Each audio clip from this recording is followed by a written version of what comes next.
I'm not going to do it now because there's 2 out and the base is empty. But sometime during the game, if you've been like the way I have been, looking at players with these big beards, I decided I'm going to do a little research on beards. So during the game, yeah, there's plenty of them around.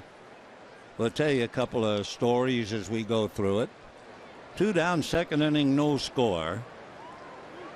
And first pitch, fastball for a strike. First of all, they say way back to the dawn of humanity, beards evolved, number one, because ladies like them. And number two, it was the idea of frightening off adversaries and wild animals. There's the 1-strike pitch, swung on and missed, strike 2. In fact, it was so serious, if you look it up, there's a divine mandate for beards in Leviticus and Deuteronomy. No balls and 2 strikes, they count. Stripling from the first base side of the rubber. Strike 2 pitch to Norris is promptly hit into right field, and it lands in front of Kike for a base hit. So Norris, a 2-out single to right, and that will bring up Jemile Weeks. Number 8, Jemile Weeks. There became a time where Greek dramatists mined the popular prejudice against clean-shaven men.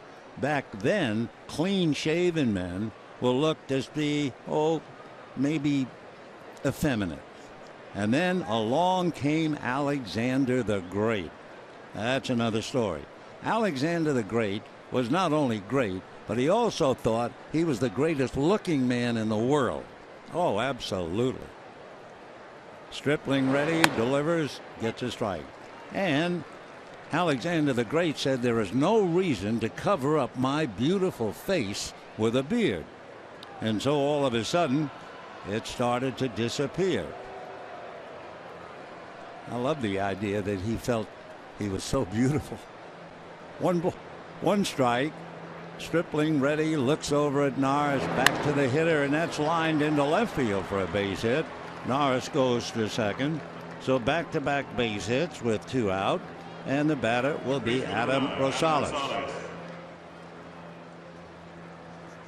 After Alexander the Great wanted clean-shaven people, it got so that the University of Paris banned long-bearded men from the lecture halls. That's back in 1533. And a few years later, the city's chief court outlawed beards on judges and advocates. And then you got to be the Russian strongmen who liked a shaved face but long wigs. The first pitch in for a strike. Did you know that the first woman female king of Egypt wore a fake beard to convince people that she was a man? Yeah, her name was Hatshepsut. Here's the strike 1 pitch on the way. Stripling's pitch in the dirt, throw down to Utley, not in time. 1 ball and 1 strike to count. Then of course you come to Abraham Lincoln, who was clean shaven, and a little 11-year-old girl named Grace Bedell. She said to Mr. Lincoln, if you would grow a beard, my daddy has a beard and my mother will tease him to vote for you. So Abraham Lincoln grew a beard. And of course that came up when his chief rival said to him, you're two-faced. And Abraham Lincoln said, if I were two-faced, would I have the face that I'm wearing now?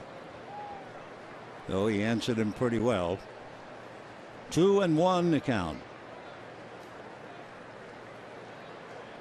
Stripling in a little trouble here. The 2-1 pitch on the way is taken for a strike, 2-2.